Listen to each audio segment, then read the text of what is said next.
ที่แล้วที่เพิ่งรู้จักพม่าเป็นครั้งแรกครับ 근데 뭔데 이렇게 사람이 많지? 사람이 엄청 많네. ที่ยังไม่เข้าใจเลยว่าทำไมต้องต่อคิวซื้อครับแล้วก็กลายเป็นว่าที่ไม่เข้าใจตัวเองในปีนี้เลยนะครับบางวันที่ได้ซื้ออามีโฟโต้มาหลังจากนั้นก็ติดพม่าไปเลยนะ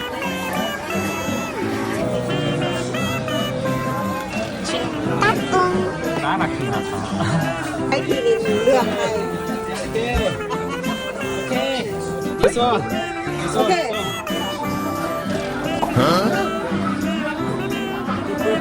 แต่ตรงนี้ของน้อยกว่า 알아. แดงอ่ะตืดตืดตืดตืดตืดตืด 또 나라긴 하다.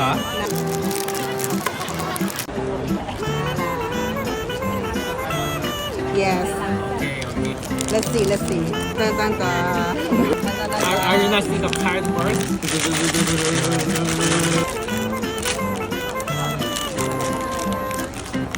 oh